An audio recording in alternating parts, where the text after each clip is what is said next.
তোমাকে আমি বারবার সাবধান করেছিলাম, কিন্তু তুমি শোনোনি। আজ তোমাকে আমি। না, আমাকে মেরো না প্লিজ, আমাকে ছেড়ে দাও। না, আমাকে মেরো না প্লিজ, প্লিজ আমাকে ছেড়ে দাও। না। কি হলো তোমার প্রিয়শ্রী? প্রিয়শ্রী, কি হলো আবার? কি হলো তোমার প্রিয়শ্রী? প্রিয়শ্রী,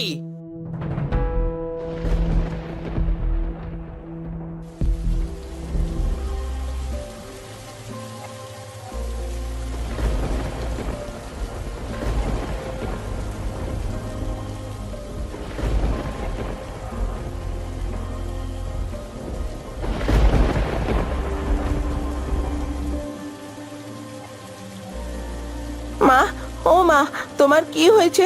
তোমার না বাবা, কিচ্ছু হয়নি।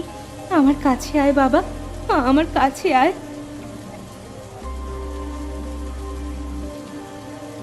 আমি তোকে হারাতে চাই না, তোকে হারাতে চাই না আমি।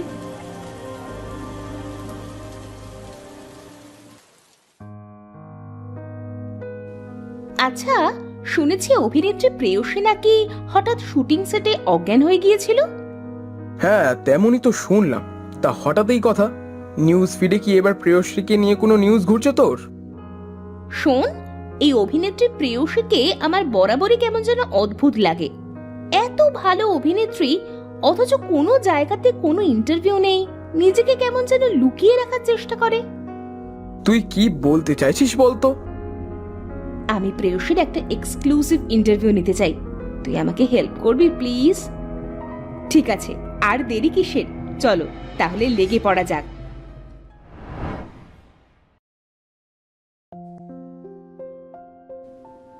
দেখুন, এখন প্রেয়সী মায়ের শরীরটা ভালো না, এখন দেখা করতে দিতে পারবো নিকো। দেখুন, আমাদের প্রেয়সী ম্যামের সঙ্গে দেখা করাটা খুবই প্রয়োজন, দয়া করে না বলবেন না। আপনারা বুঝতে পারছেন না। মাসি, ওনাদের ভেতরে আসতে বলো। জি বলুন, কি জানতে চান? আমরা আপনার পরিবার, আপনার স্বামী, আপনার বাচ্চার, মানে এক কথায় আপনার সম্পর্কে সবকিছু জানতে চাই। দেখুন, এটা তো কারো অজানা নয়, আমার বাবা মা মারা গেছেন অনেক আগেই। আমার বাবা মায়ের আমরা মানে আমি একমাত্র মেয়ে। আমার একমাত্র মেয়ে মানে কি বলছেন ঠিক বুঝতে পারলাম না। না না, আমি একমাত্র মেয়ে। আর আমার বিয়ের 15 দিন পরেই বাবা মা মারা যায়, আর 1 বছরের মাথায় স্বামী। আর এর পরের শখ তো দেখতেই পাচ্ছেন। ম্যাডাম, আমি আসলে জানতে চাইছিলাম। দুঃখিত, আমি আর আপনাদের সময় দিতে পারছি না, আপনারা আসতে পারেন।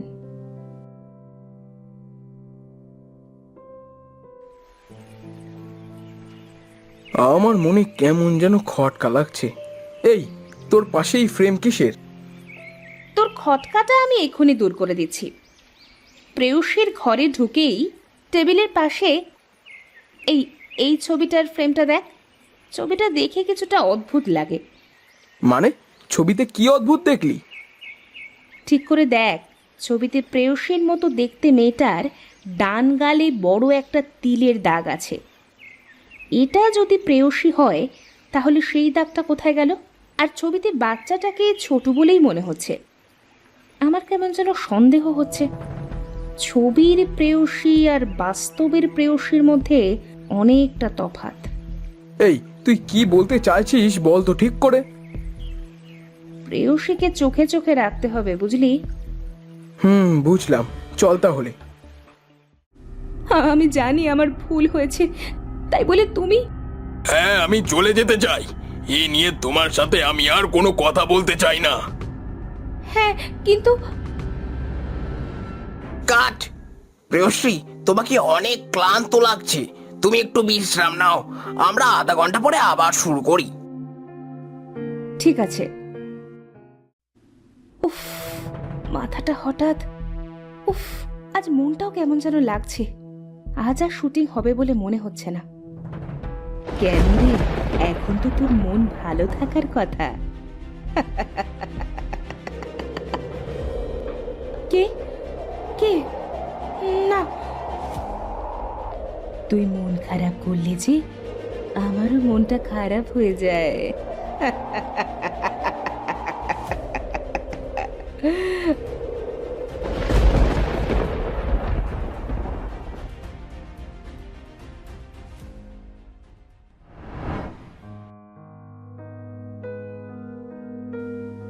আপনারা? হ্যাঁ, আপনার শুটিং চলছে জেনে দেখতে গিয়েছিলাম। শুনলাম আপনি মেকআপ রুমে আছেন, কিন্তু সেখানে গিয়ে দেখি আপনি মেঝেতে অজ্ঞান হয়ে পড়ে আছেন। কি ব্যাপার বলুন তো ম্যাডাম? হ্যাঁ, আর হাসপাতালে নিয়ে আসার পর আপনি ছোটু বলে বারবার ডাকছিলেন, কিন্তু দয়া করে আপনারা এখন আসতে পারেন। আপনাদের সঙ্গে আমি কথা বলতে চাইছি না। ঠিক আছে, এখন আপনাকে জ্বালাবো না, আপনি রেস্ট নিন, আমরা চলে যাচ্ছি।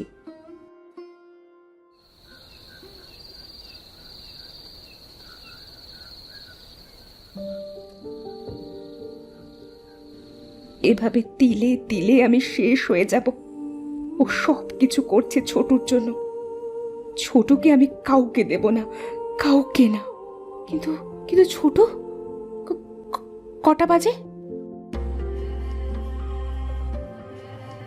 এ কি, রাত 1টা বাজে? মাসিমা তো তার কাজ সেরে রাত 9টা নাগাদ বাড়ি ফিরে যায়। তাহলে কি আমার ছোট একা আছে? না না, আমাকে যেতে হবে, আমাকে আমাকে যেতে হবে।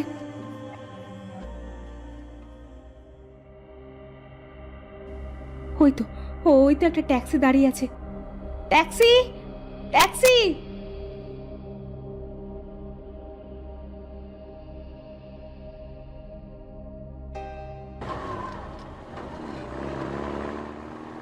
না, আমার ছোট ভালো আছে, ওর কিছু হতে পারে না। আমি শুধু শুধু ভুল ভাবছি। না, ও ভালো আছে, ভালো আছে ও।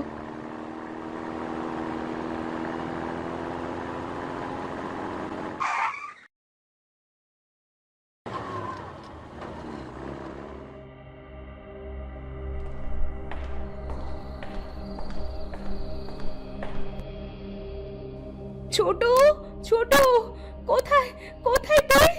ছোট,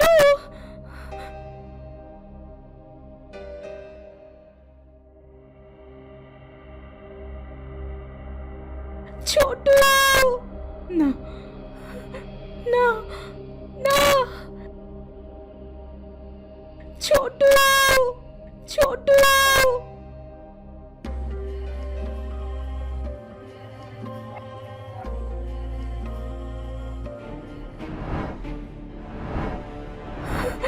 না না না, আমার ছেলেকে আমি দেব না, আমি দেব না, আমি দেব না কাউকে।